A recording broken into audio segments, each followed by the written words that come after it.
నమస్తే సాక్షి ప్రత్యేక కార్యక్రమానికి స్వాగతం. నా పేరు స్వప్న. మనసున్న మహారాజు కృష్ణరాజు గారు అందరికీ తెలిసిన విషయం ఇది. ఆయన ఇండస్ట్రీలోకి అడుగుపెట్టి 50 సంవత్సరాలు కావస్తుందన్నమాట. 50 సంవత్సరాలు అంటే మరి మాటల మజాకా? 50 సంవత్సరాల్లో ఎన్ని విజయాలు, ఎన్నెన్ని అవార్డులు, ఎంత కీర్తి, వీటన్నిటితో పాటు అక్కడక్కడ ఆటుపోట్లు, చిన్న చిన్న పరాజయాలు కూడా చూశారు. జీవితాన్ని కాచి వడబోసారు. కానీ సినిమా రంగంతో తన జీవితాన్ని పరిమితం చేయకుండా రాజకీయ రంగ ప్రవేశం చేసి అక్కడ తెలుగువారిగా తన ముద్ర వేసుకున్నారు కృష్ణరాజు గారు. ఈ మహత్తరమైన సందర్భాన్ని పురస్కరించుకుని కృష్ణరాజు గారితో మాట్లాడుతున్నాం. నమస్కారం సార్. నమస్కారం సార్. నంది అవార్డు ప్రతిష్ఠించిన తర్వాత నంది అవార్డు అందుకున్న తొలి హీరో మీరే. అలాగే తెలుగు వాళ్లలో ఇండస్ట్రీ నుంచి కేంద్ర మంత్రి స్థాయికి ఎదిగిన వ్యక్తి మీరే.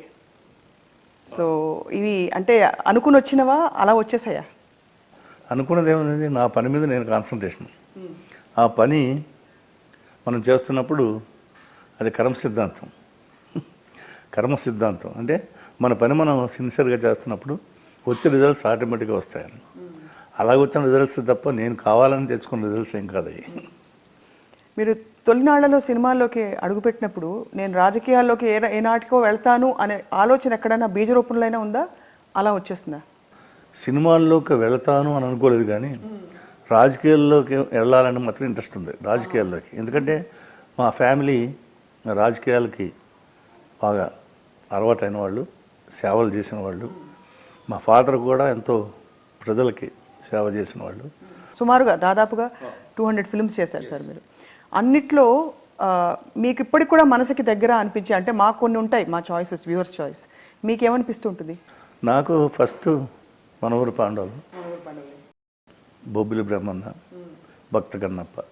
యాజ్ ఎ ప్రొడ్యూసర్ భక్త కన్నప్ప, తాండ్రపాపారాయుడు, గోపికృష్ణ మూవీస్లో ఆ గార్గీస్ ప్రొడక్షన్స్ కానీ ఇవి కానీ అంతమంది జనంతో చేయడం, వాళ్ళందరినీ సొంత పిల్లల్లాగా, సొంత కుటుంబంలో మనుషుల్లాగా చూడడం.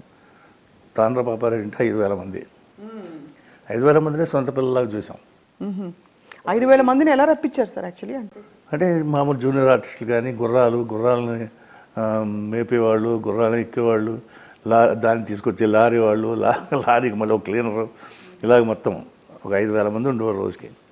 అలాగే భక్త కన్నప్ప అవుట్డోర్లో ఎక్కడో షూటింగ్ చేసేటప్పుడు 120 మంది 130 మంది ఉండేవాళ్ళు. వాళ్ళందరికీ కూడా మన కుటుంబంలో మనుషుల్లాగా వాళ్ళు సేవ చేయాలి. వాళ్ళు దేని గురించి ఇబ్బంది పడకూడదు. వాళ్ళు కొంతమంది చెప్పులు లేకుండా నడుస్తుంటే వాళ్ళందరికీ రాజమండ్రి పంపించి వెంటనే చెప్పులు తీసుకొచ్చాను. అట్లాగా అంటే అది ఏదో గొప్ప కోసం చేయడం కాదు.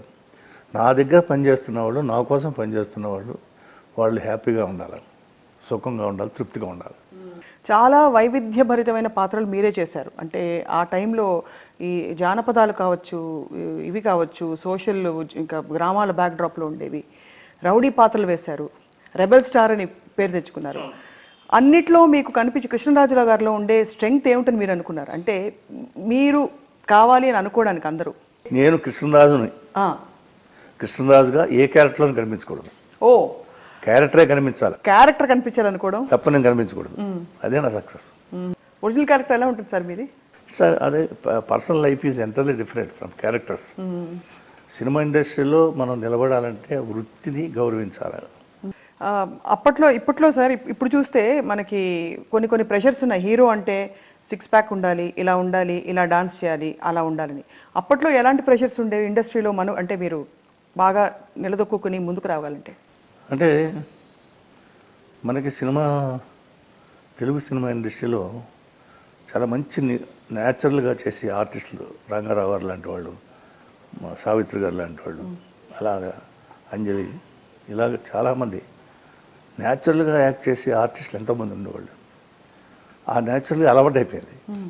అంచేది 6 ప్యాక్లు ఇవన్నీ డైలాగులు అనడం కొంతమంది ఆడియన్స్కే పరిమితం. అది టోటల్గా పెద్ద ఫుల్ సక్సెస్ 25 వారాలు 1 ఇయర్ ఆడాలంటే మొత్తం అందరూ సాటిస్ఫై అవ్వాలి. అందరూ సాటిస్ఫై అవ్వాలంటే వాళ్ళు అనుకున్న ఓవర్ యాక్టింగ్ కనిపించకూడదు అక్కడ. అవును అవును అవును రియల్లోకి రావాలా, వాళ్ళకి ఆడియన్స్ దగ్గరికి వెళ్ళాలి. అంచేతే భక్తి కన్నా 365 రోజులు ఆడింది, అమరదీపం 25 వారాలు ఆడింది. ఇది చూసుకుంటే కృష్ణవేణి 100 రోజుల పైన ఆడింది, ఎక్స్పెరిమెంటల్ సినిమా. అలాగే బొబ్బిలి బ్రహ్మ 300 రోజులు ఆడింది. అంటే అలాగా పెర్ఫార్మెన్సే కాదు, తీసేటప్పుడు కూడా ఆడియన్స్ వాళ్ళకి ఎక్కడో కనెక్ట్ కావాలి. ఇది మనం ఎక్కడ చూసిన క్యారెక్టర్లా ఉంది, ఏదైతే మనలాగా ఉంది, నాలా ఉంది అని కానీ నా పక్కనే ఐడెంటిఫై అవ్వాలి, అది ఏదో ఒక రకంగా ఐడెంటిఫై కావాలి. అలాగా ఏ సినిమా తీసినా ఒక కాన్ఫిడెన్స్ తోటి ఒక మెసేజ్, ఆడియన్స్కి ఒక మెసేజ్ ఇవ్వాలా అనే ఉద్దేశంతో అన్ని సినిమాలు తీశాను నేను. అది దృష్టిలో పెట్టుకుని చేశారు కాబట్టి ఇప్పటికీ అవి అసలు ఆ సినిమాల్లోని సన్నివేశాలు కానీ డైలాగ్స్ కానీ చూస్తే అప్పుడు అప్పుడు ఇప్పుడన్నీ లో యాంగిల్ కెమెరాలు, రకరకాల బోల్డ్ అన్ని సుమోలు గాల్లోకి ఎగరడాలు, ఇవన్నీ అప్పుడు హీరో అంటే మీరు తెరపైకి వచ్చారంటే వెరీ పవర్ఫుల్. ఇప్పుడు వేసుకుని చూసుకుంటుంటారు సార్ సినిమాలో. రియల్ ఇప్పుడు అంటే మీకు గ్రాఫిక్స్ వచ్చినాయి ఇప్పుడు. అవునవును. అప్పుడు కాదు, రియల్గా ఫైట్ చేసేవాడు నేను. అవునా? రియల్ ఫైట్ అంటే మామూలు ఫైట్ అంటే నన్ను జోక్ చేశారు అందరూ, ఎక్స్రే ఆర్టిస్ట్ అని. అంటే చేతులు ఓహో, మీకు బోల్డెన్ ఎక్స్రేలు అయ్యాయి. 2 కాళ్ళు ఇరిగింది, చెయ్యి ఎరిగింది. 3 times నేను ఎక్స్రేలు. అంటే ఒకసారి ఇరిగితే 4-5 సార్లు ఎక్స్రే చెప్తారు కదా, అలాగే నన్ను ఎక్స్రే ఆర్టిస్ట్ అని నవ్వేవాడు అందరూ మా ఫ్రెండ్స్. సార్ అప్పుడు మల్టీ స్టారర్స్ చాలా వచ్చేవి కదా, ఈ మీ కో స్టార్స్ మధ్య మీకు ఎప్పుడైనా అంటే చిన్న చిన్న ఉంటాయి కదా సార్ మనుషులు అన్నాక, ఈగో ప్రాబ్లమ్స్ ఇలాంటివి ఉండేవా ఆ రోజుల్లో? అసలు నా దగ్గర అసలు ఉండే కాదు, నాతో చేసిన వాళ్ళు ఎవరితో ఉండేది కాదు. మేమందరూ శోభన్ బాబు, నేను, కృష్ణ, మొత్తం శోభన్ బాబు అక్కడ సీనియర్ అయినా ఇంకా చిన్న చిన్న ఆర్టిస్టులు అందరూ ఉండేవాళ్ళు, హీరోలు అందరూ కలిసి ఒకచోట కూర్చొని సరదా కౌలు చెప్పుకునేవాళ్ళం. అంటే అంత రాణించిన గోపికృష్ణ మూవీస్ కింద బ్యానర్ కింద సార్ తర్వాత ఎందుకు గ్యాప్ వచ్చిందంటారంటే? అంటే రాజకీయాల్లో బిజీ అయిపోవడం వల్ల, లేకపోతే అంటే కథలో ఈ మార్పు, ఈ ట్రాన్సాక్షన్ పీరియడ్లో ఎలా చేయాలి, ఏం చేస్తే బాగుంటుంది మొత్తం అంతా కన్ఫ్యూజ్ చేశారు. డిస్ట్రిబ్యూటర్స్, ఎగ్జిబిటర్స్, ఫైనాన్స్ అంతా కన్ఫ్యూజ్ చేశారు. ఎలా తీయడం ఎలా అని ఆలోచించే టైంలో బిల్లా సినిమా తీద్దామని అనుకున్నాను నేను. బిల్లా సినిమా తీశాను, ఎందుకంటే ప్రభాస్ని ప్రమోట్ చేయాలని. ప్రభాస్ ఈ టైప్ ఆఫ్ క్యారెక్టర్ చేయలేదు, James bond type of character చేయాలని చెప్పి చేసాం. అది పెద్ద సక్సెస్ అయింది. ఆ తర్వాత మళ్ళీ సినిమా తీద్దాం అనుకుంటే ప్రభాస్ ఏమో బాహుబలి వాటిలో బిజీగా ఉన్నాడు, దాని తర్వాత చేయలేదు. కానీ చేసే ఆలోచన ఉంది ముందు. ఇప్పుడు రెడీ అయిపోయింది కథ, రెడీ అయిపోయింది. ఒక్కడు స్టోరీ, ఒక్కడుగు వేరు, ఒక్కడుగు ఇంకోటి ఉంది. అది వేరే చిన్న సినిమా. అది ఇప్పుడు మామూలు రెగ్యులర్ సినిమా, పెద్ద సినిమా ప్రభాస్ తోడు గోపికృష్ణ మూవీస్ కింద. అది మూవీస్ కాదు, ఇది గోపికృష్ణ మూవీస్. గోపికృష్ణ మూవీస్ నుంచి ఇప్పుడు కొత్త కథ రెడీ అవుతుంది. ప్లాట్ నచ్చింది ప్రభాస్కి, నాకు నచ్చింది. ప్రభాస్ చూస్తే ఏమనిపిస్తుంది సార్ మీకు పెద్దగా? అంటే ఐఎమ్ ప్రౌడ్ ఆఫ్. ఎందుకంటే ప్రభాస్ పెదనాన్న అన్నారు ఇప్పుడు 8 సంవత్సరాల క్రితం. అప్పుడే నేను చాలా చిన్నపిల్ల అంటే నేను నవ్వుకున్న సరదా, కానీ ఇప్పుడు బాహుబలి పెదనాన్న అంటున్నారు. అవును, అప్పుడు సంతోషపడ్డాను. మధ్యలో ప్రభాస్ ఈయన వారసుడు అన్నారు, అప్పుడు సంతోషపడ్డాను. తర్వాత ప్రభాస్ని పెరగడానికి చేయడానికి కారణం ఈయన కూడా అన్నారు, అప్పుడు సంతోషించాను. ఇప్పుడు నాకంటే ప్రభాస్ గొప్పగా వాడు అన్నారు, సంతోషించాను. నేను నేషనల్ ఆర్టిస్ట్ అయితే వాడు ఇంటర్నేషనల్ ఆర్టిస్ట్ అన్నారు, ఇప్పుడు సంతోషిస్తున్నాను. What ever it may be, I love him, ఈ లైక్ మై సన్. ఈ మధ్య సార్ మీరు ఎవడే సుబ్రహ్మణ్యం కదా, మీరు ఎవడే సుబ్రహ్మణ్యం, అవును, అద్భుతమైన పాత్ర సార్. మీకు ఎలా అనిపిస్తుంది ఇప్పుడు యాక్ట్ చేస్తున్నప్పుడు, అంటే ఇలాంటి మంచి క్యారెక్టర్ రోల్స్ చేస్తున్నప్పుడు? అలా వస్తేనే చేస్తాననిపిస్తుంది, లేకపోతే అసలు కొంచెం పద్ధతి మారిపోయింది, వేరే రకంగా వెళ్ళిపోయారు అందులో. ఏమనిపిస్తుంది ఇప్పుడు ఇండస్ట్రీ మారిపోయిందంటారా? మారిపోయి దెబ్బతింటుప్పుడు మళ్ళీ కోలుకుంటుంది, హాయిగా మన నార్మల్ స్టేజ్కి వస్తుంది అప్పుడు. సో అలా లేకపోతే యమరాజ సుబ్రహ్మణ్యం లాంటి క్యారెక్టర్ క్రియేట్ చేయలేరు. దాంట్లో నేను యాక్ట్ చేస్తే అంత అప్రిషియేషన్ రాదు. సార్ బాహుబలి లాంటి పెద్ద ప్రొడక్షన్లో రాజు అంటే ఒక టైంలో కృష్ణరాజు గారే, మీరు వేసిన తాండ్ర పాపారాయుడు కావచ్చు ఇవన్నీ. బట్ మీరెందుకు అంటే ఆ సినిమాలో ఒక చాలా ముఖ్యమైన పాత్రలో లేరు ప్రభాస్ పక్కన అని ఒక అభిమానులకు డౌట్ కలుగుతుంది. ప్రభాస్ లాగా 2.5 సంవత్సరాలు 3 సంవత్సరాలు దాని మీదే కాన్సన్ట్రేట్ చేసే ఓపిక టైం నాకు లేదు. ఓకే, అంచేతే దాని గురించి వాళ్ళు ఆలోచించలేదు, నేను ఆలోచించలేదు. ఇప్పుడు సినిమా రిలీజ్ అయిన తర్వాత ఈ 4-5 మాసాల నుంచి ప్రతి వాళ్ళు అడుగుతున్నారు కనుక ఎప్పుడైనా నేను వెళ్ళి రాజమౌళి దగ్గర ఏదో అందరూ అడుగుతున్నారు కదా, ఏదో మంచి క్యారెక్టర్ ఇవ్వయా అని అడుగుతాను నేను వెళ్ళి. సార్ ఈ సినిమాలు అన్నిట్లో కూడా రంగూన్ రౌడీ కావచ్చు, భక్త కన్నప్ప కావచ్చు, వీటన్నిటిలో చాయిస్ ఆఫ్ హీరోయిన్స్ ఏ ప్రాతిపదికన మీరు అంటే కాస్ట్ చేసేవారు మీరు చేసినప్పుడు? అంటే మీ నిర్మాణంలో ఉంటే మీరు, లేకపోతే అసలు మామూలుగా? సినిమా ఇండస్ట్రీ మంచి ఒక లెవెల్ నుంచి కిందకి దిగజారిపోవడానికి కారణం ఏంటంటే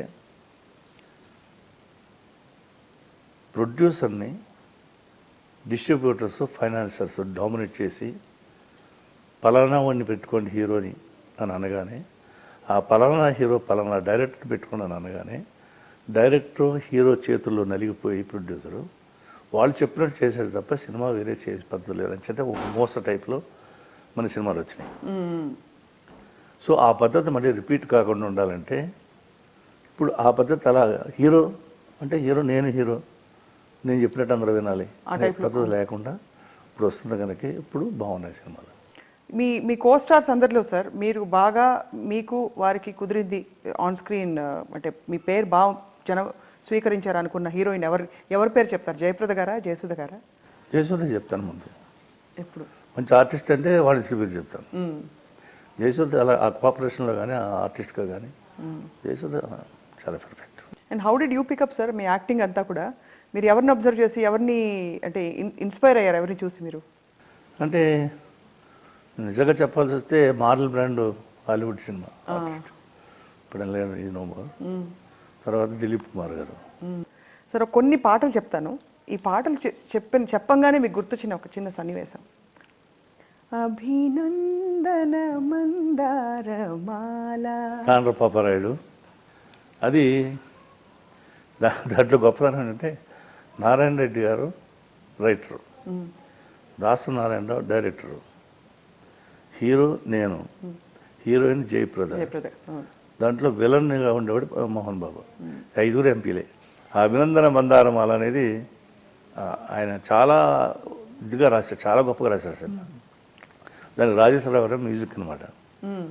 ఆ పాట రాసిన దానికి రాజేశ్వరరావు గారి మ్యూజిక్కి మేమందరం కలిసి చేయడానికి చాలా గొప్పగా సక్సెస్ అయింది. It's wonderful. ఇంకో పాట సార్, గీతా ఓ గీతా, గుర్తుందా? అదే మా సినిమా. అవును. జయసుధ నేను అక్కడెక్కడో ఊటీ దగ్గర చిగమగళూరు అని అక్కడికి వెళ్ళి తీసాం. ఆ తీయడం అంటే ఏరల్ వ్యూ, గ్రాఫిక్స్ ఏం కాదు, రియల్గా కొండ పైకి వెళ్ళిపోయి కొండలో పైకి వెళ్ళి అక్కడి నుంచి చూస్తే కింద నుంచి కొండ క్లౌడ్స్ అలా వెళ్తుంటాయి అన్నమాట. క్లౌడ్స్ అంటే ఏరల్ వ్యూ అంటే అంత పైన కొండ మీద ప్లెయిన్లో తీస్తున్నట్టుగా ఉంటుంది అనమాట. అది అక్కడ తీసాం ఆ సాంగ్. ఆ సాంగ్ కూడా అంత హిట్, అది చూడడానికి కూడా ఎంతో గొప్పగా. అక్కడ ఆ పాట అక్కడ తీయడానికి 1 వారం రోజులు వెయిట్ చేశాం మేము. ఆకాశం దించాలా అది కూడా మా సినిమా భక్తి కన్నప్పలో. అది భక్త కన్నప్ప నారాయణ రెడ్డి గారు రాశారు ఆ పాట. ఆకాశం నీ నడుము అంటే ఆకాశం అంటే ఏంటి? శూన్యం. శూన్యం, అదే శూన్యమైన నడుము గలదానా అని అర్థం అన్నమాట. అవును. ఎంత ఎంత ఎంత ఆలోచన ఉంది అదే అలాగా పాటల్లో అలాగా రైటర్స్ అలా రాసేవాళ్ళు. రాజేంద్ర గారు కానీ, ఆరుద్ర గారు కానీ, ఆత్రేయ గారు కానీ, మన శివనారాయణ గారు కానీ అంత గొప్పగా అలాగా అన్వయించి రాసేవాళ్ళు అన్నమాట. రాయిని ఆడది చేసిన రామునివా. ఇంకా ఆత్రేయ గారు గురించి చెప్పాలంటే నాకు అసలు ఒళ్ళు అంత ఎలా అయిపోద్ది అనమాట. అంత గొప్ప, అంత ఇష్టం నాకు ఆయన అంటే. ఆయనలాగా రాసేవాడు ఎవరు లేరు అసలు. రాయిని ఆడదాన్ని చేసిన రాముడువా అంటే అంత గొప్పవాడు నువ్వు అని హీరోని పొగడ్డం. అంటే చెడిపోయింది, కడజాతిది, దాన్ని పెళ్లి చేసుకున్నావు హీరోని ఆమె.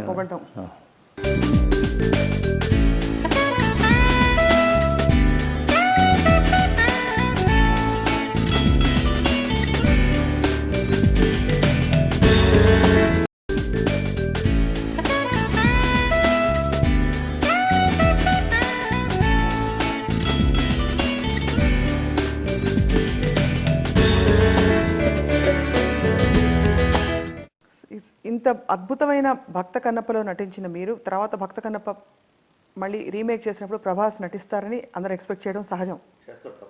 మళ్ళీ చేస్తారా? మరి ఇంకొక భక్త కన్నప్ప ఇప్పుడు షూటింగ్లో ఉందని వినికిడి. మనోజ్ చేస్తున్నారని, మంచి మనోజ్. ఏం దానికి దీనికి సంబంధం లేదు అసలు.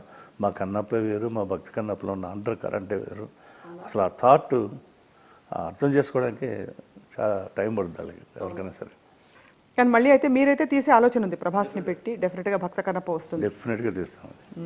రాజకీయ నాయకుడిగా మీరు ఒక సందర్భంలో దేశం అంతా 2 జిల్లాల నుంచి మీరు గడ్డి పంపించారు గోవుల కోసం. మీకు గుర్తుందా? నాకు బాగా ఎన్ని బోగీలు బహుశా 2 ట్రైన్స్ వేసి పంపించినట్టున్నారు స్పెషల్గా. 4 ట్రైన్లు 4 ట్రైన్లు వేసి పంపించారు. ఒకటి 35 బోగీలు. ఎందుకు సార్ మీకు ఆవులంటే ప్రేమ? వాజ్పేయి గారు అంటే విపరీతమైన అభిమానం. వాజ్పేయి గారు గవర్నమెంట్ ఉంది అప్పుడు. నేను రిప్రజెంట్ చేసిన పార్లమెంట్ మెంబర్గా ఉన్నాను. అప్పుడు నేను మంత్రిని కాదు. చాలా స్టేట్లో ఫుడ్ లేక జంతువులు చచ్చిపోతారు. అవును అవును. అలాంటిది మనం ఎందుకు చేయలేము? ఎలానో చేస్తే చేయండి, చేస్తే మంచిది, గోవుని రక్షించినట్టు అవుతుంది, దేశాన్ని రక్షించినట్టు అవుతుంది అన్న ఒక స్టేట్మెంట్ తోటి అయినా నేను మా వాళ్ళు కుర్రాళ్ళు అందరూ కూడా రాత్రి పగలు గడ్డి మోసి, రోజు మామూలుగా హ్యాండ్ బ్యాగ్లో పట్టుకుని తిరిగేవాళ్ళు, సరదాగా తిరిగి కుర్రాళ్ళు అందరూ కూడా గడ్డి మోపులు నెత్తి మీద వేసుకుని చేసేటప్పటికే అసలు ఆశ్చర్యపోయారు అనమాట వాజ్పేయి గారు. అదే కాకుండా అదే టర్మ్లో అనుకుంటాను మీరు దాదాపు 300-400 కోట్లు కేటాయించి మీ నియోజకవర్గంలో చాలా పనులు చేయించారు. ప్రతి గ్రామంలో ఏదో ఒకటి చేశారు. చాలా కరెక్ట్. అంటే 480 గ్రామాలు ఉన్నాయి ఆ కాన్స్టిట్యున్సీలో. 480 గ్రామాలకి హ్యామ్లెట్స్తో కలిపి అన్నింటిలో కూడా ఏదో ఒకటో రెండో మూడో మొత్తం ప్రతి ఊరికి చేశాను అనమాట. ఇప్పటికీ చెప్పుకుంటారు నేను వేయించిన రోడ్లన్నీ ఇప్పటికీ అలాగే ఉన్నాయి. 14 సంవత్సరాల నేను తవ్వించిన చెరువులు అలాగే ఉన్నాయి. నేను ఇచ్చిన వాటర్ ట్యాంకులు అలాగే ఉన్నాయి. ఎందుకంటే ఈ కిక్ బ్యాక్లు ఏం లేవు, అప్పుడు లేవు. నేను తీసుకోలేదు, ఉంటే ఉండొచ్చు. నేను కిక్ బ్యాక్ అనేది లేదు. ప్రతి రూపాయి కూడా దాని మీద పెట్టకపోతే నేను ఒప్పుకోను. మరి అంత సేవ చేశారు సార్ మీరు. ఆ తర్వాత మీరు ఎందుకు అంటే గెలవలేదు? అంటే మొన్న 2009 కావచ్చు, పరిస్థితులు మారిపోయాయా? లేకపోతే మీరు పార్టీ మారడం ఏమన్నా మీకు కలిసి రాలేదంటారా? అలా అని కాదు. ఆడియన్స్కి ఏంటంటే ఇప్పుడు గెలవైపోయిందంటే డబ్బులు, ఓటుకు డబ్బులు తీసుకోవడం, ఎవరు డబ్బులు ఇస్తే వాడు ఓటేయడం, తర్వాత ఏడడం 5 సంవత్సరాలు. అది అలా ఏడుస్తాం కదా అనుకునే కాకుండా ఆ టైంలో ఏదో ఈ టైంకి నేను అంటే రేపు ఎలక్షన్ వస్తుంది, ఎలక్షన్లో మనకు 2000, 3000, 4000 సంపాదించాలి. ఈ 4000 తోటి ఒక బడ్జెట్, పిల్లకి ఏదో కొనాలా, పెళ్ళానికి ఏదో కొనాలా, తల్లికి ఏదో పెట్టాలా, తండ్రికి ఏదో పెట్టాలని ఆలోచన పడిపోయారు జనం. సో దాంతో ఎవరైతే ఆ డబ్బులు ఇస్తారో అందరూ ఇస్తున్నారు డబ్బులు అని అంటారు సార్. వాస్తవం ఉందా ఇందులో? అన్ని పార్టీల వాళ్ళు డబ్బులు ఇస్తున్నారు అంటున్నారు. లాస్ట్లో ఎక్కువ ఎవరు ఇస్తాడు అలా వేస్తున్నారు ఓటు. సార్ మధ్యలో ఒక మాట అన్నారు, ఫలానా హీరోయినే ఉండాలని ఇన్సిస్ట్ చేసే రోజులు అప్పుడు కావు, ఆ తర్వాత అలా ఇన్సిస్ట్ చేయబట్టి పరిస్థితులు మారిపోయి ఇప్పుడు మళ్ళీ కోలుకుంటుందన్నారు. ఏ ఫేజ్లో అలా మార్పు వచ్చిందని అనుకుంటున్నారు? ఫార్ములా ఓపెనింగ్ ఇలా ఉండాలి, హీరో ఇంట్రొడక్షను ఇలా ఉండాలి, ఇంటర్వెల్ పొజిషను ఇలా ఉండాలి, ఇంటర్వెల్ తర్వాత మళ్ళీ కాఫీలు తాగడానికి బయటకు వెళ్తాను చదువు ఒక పాట ఉండాలి, తర్వాత ఏమో హీరోయిన్ నిలబడాలంటే ఏదో కొంచెం కామెడీ సీన్లు ఉండాలా, తర్వాత క్లైమాక్స్ వచ్చేయాలి కదా, క్లైమాక్స్ వచ్చే లోపుని ఒక ఏదో సరదాగా ఒక సెక్సీ పాట ఉండాలి, బొంబాయి నుంచి తీసుకురావడం, ఆ పాట సెక్సీ పాట పెట్టడం, క్లైమాక్స్ పాట. ఇదే ఎక్కడికి వెళ్ళినా ఏ థియేటర్కి వెళ్ళినా అదే సినిమాలు. అంటే 90s లో మారిందంటారు ఈ పరిస్థితి, 90వ దశకంలో మారిందంటారు. అంటే అంచనా వేసుకుంటే మనకి ఇంకా తర్వాతే ఈ మధ్యన మారింది, 2000 తర్వాతే అంతా ఈ రకంగానా, ఈ రకంగా 2000 అప్పటి నుంచి మారింది. సరే ఒక్క మాట మీరు కోప్పండి అడుగుతాను, కృష్ణరాజు గారు స్టెప్పులు వేసేవారు కాదంటారు, నిజమా? మీరు డాన్స్ స్టెప్పులు వేయరని అంటారు, నిజమా సార్? స్టెప్పులా వేస్తారా? స్టెప్పులు వేసేవాడు ఎందుకంటే ఆయన హీరోల గారు నాకు మాస్టర్, ఆయన దగ్గర నేర్చుకున్నాను నేను హీరోల గారి దగ్గర. ఎలా అంటే మామూలుగా బాగా టాల్గా ఉండేవాళ్ళు స్టెప్స్ వేయలేరు అని అంటారు మామూలుగా, బట్ అంటే నేను ఎక్కువ ఇష్టపడేవాడిని కాదు. ఎందుకు సార్? తెలియక కాదు, అంటే ఆ హైట్కి ఆ డ్యాన్సులు చేస్తే అలాగా బాగుండదు, ఏంటి డ్యాన్సులు చేయడం అని. పాటలు అలాగంటే నువ్వు చేస్తావా? చేస్తానా, ఇలా పిల్లి మొగ్గేసి ఇలా చేతుల మీద చూసి డ్యాన్స్ చేశాను. పిల్లి మొగ్గేయడమే వేసిన తర్వాత చూపించాలి అర్జెంటుగా డ్యాన్స్. అట్లా అనమాట. అట్లా నాకేం చేతగా కాదు. బట్ ఐఎమ్ నాట్ అదే మెంటల్గా ఇష్టపడేవాడిని కాదు. ఇష్టం ఆర్టిఫిషియల్ అన్యాచురల్ ఎందుకు ఇలాగా చేయడం. ఇప్పుడు సరదాగా అంటే డ్యాన్స్ అంటే మామూలు డ్యాన్స్ మామూలుగా చేయవచ్చు, కానీ అలా ఊరికే కరెక్ట్ చేయడం నాకు ఇష్టం లేదు. ఈ మధ్య బాగా కులతత్వం పెరిగిపోయి వీళ్ళ ఫ్యాన్స్ కలిసి వాదులాడుకోవాలి, ఇలాంటి సంఘటనలు చూస్తున్న వార్తల్లో మీరు చూసుంటారు.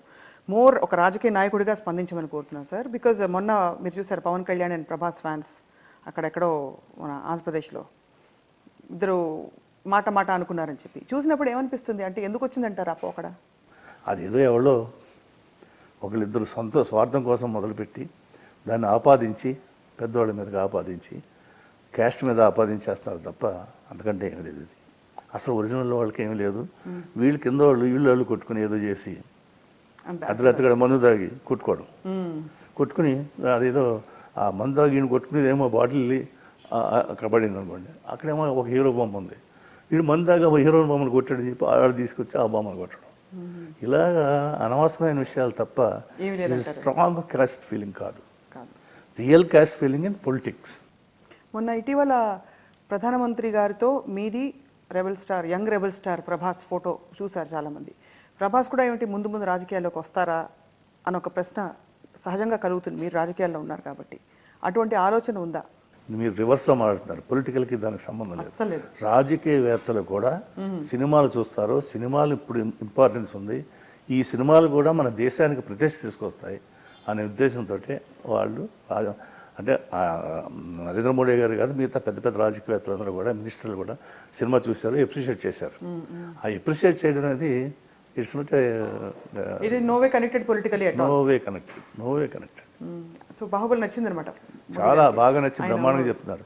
మొన్న అమెరికాలో ఎక్కడో కృష్ణరాజు గారు, నేను మా కజిన్ అండి, మా ఆయన చెప్తా, మా ఫ్రెండ్ బాహుబలి అని వచ్చి నరేంద్ర మోడీ గారు ఎక్కడ అమెరికాలో లాస్ట్ మంత్ వెళ్ళినప్పుడు ఏ సందర్భంలో వచ్చారు అంటే అలా అన్నారు? అలా మనిషిని కృష్ణరాజు గారు కజిన్ అనగానే ఓ బాహుబలి అన్నారు.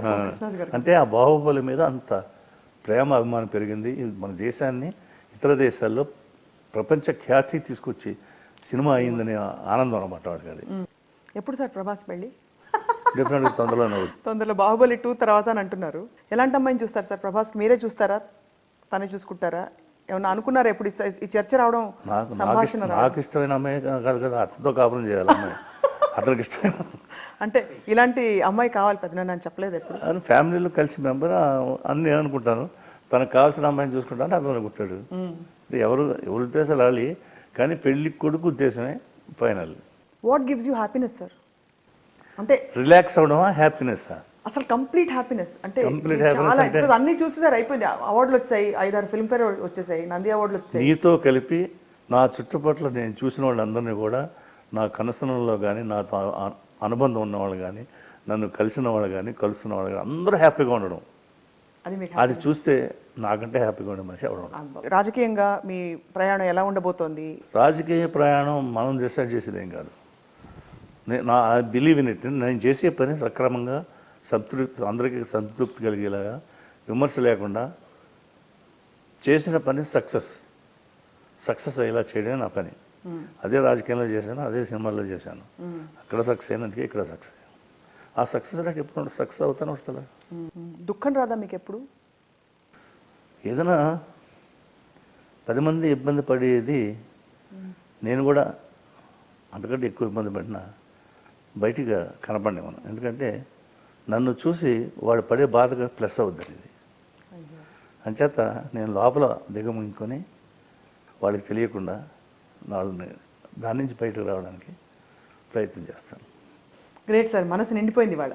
ఒక పాట పాడండి సార్ మాకు ప్లీజ్. పాట మీ సినిమాలో మీ హిట్ సాంగ్ నేను 7-8 పాడేశాను. అది మాత్రం అడక్కు, ఆ ఒక్కటి అడక్కు. నేను పాట పాడను, పాట రాయిస్తాను, పాట రాస్తాను, కానీ నేను మాత్రం పాడలేను. సార్ ఇంత హ్యాండ్సమ్ హీరో కదా సార్ మీరు ఇంత handsome hero, 6 feet tall, screen అంతా మీరు అలా కనిపించేవారు కదా సార్. మీతో యాక్ట్ చేసిన ఏ హీరోయిన్లకి మీకు లింకప్ పెట్టలేదు సార్? ఏంటి లింకప్? అంటే చాలా 100% లింక్. మామూలుగానే సిస్టర్లాగా చూసాను.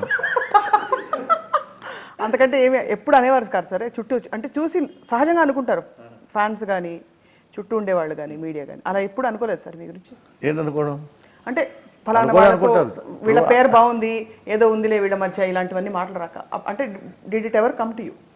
అది ఇప్పుడు చేసేవాడి కంటే దాని గురించి ఆలోచించేవాడు చూసేవాళ్ళు అర్థం ఉంటుంది. అంటే ధర్మరాజుని దుర్యోధనుడు ఒకే దేశంలో ఒకే చోట ప్రయాణం చేశారు. చేసి అందరినీ చూసారమ్మంటే దుర్యోధనుడు అంటే అందరూ పొగరుబోతుడు, చాలా ఇది ఉన్నవాళ్ళు అన్నాడంట. ధర్మరాజు అన్నాడంట చాలా సౌమ్యులు, చాలా మంచి వాళ్ళు అందరూ అన్నాడంట. అలాగే ఇప్పుడు నేను హీరోయిన్ పట్టుకున్నప్పుడు ఆ సెక్స్ దృష్టిలో చూసాడు వాడు ఎలా కనిపిస్తుంది, యాక్టింగ్ దృష్టిలో ఉన్నాడు ఎలా కనిపిస్తుంది, ప్రొడ్యూసర్కి ఎలా కనిపిస్తుంది, డైరెక్టర్కి ఎలా కనిపిస్తుంది, ఆడియన్స్కి ఎలా కనిపిస్తుంది. దానికి నేను బాధ్యుని కాదు. అంతే sir. No I wanted to hear. Great. So నువ్వు అలాంటి అక్కడ ఆలోచన మాత్రం నువ్వు అనుకునే తప్పుడు ఆలోచన కనుక అడిగిస్తే కెమెరా పెట్టి 4 అడుగులేసి ఇక్కడ వెళ్ళండి సార్, ఇటు తిరిగి ఇక్కడ ఆగండి సార్. ఇప్పుడు అదున్నాడు, నేను ఇటు తిరిగితే సార్ కొంచెం ఇటు చూడండి సార్ అంటాడు కదా. అవును. కెమెరా అతను లైటింగ్ ఇక్కడ ఉంది, నేను అక్కడికి వెళ్ళాను లైట్ లేదు, ఫేస్ మీద షాడో సార్ 1 more అంటాడు. ఈ అడుగు నుంచి అక్కడికి వెళ్ళిపోయారు sir, out of camera out of area వెళ్ళిపోయారు సార్, అవుట్ ఆఫ్ లైట్ ఇలా అంటాడు. డాన్స్ మాస్టర్ సార్ కాలు ఇలా అంటారు, ఇలా అన్నారు సార్, ఇలా అన్నారు. ఇలాగా ఎంతో మందితో అష్టావధానం చేయాలి అక్కడ.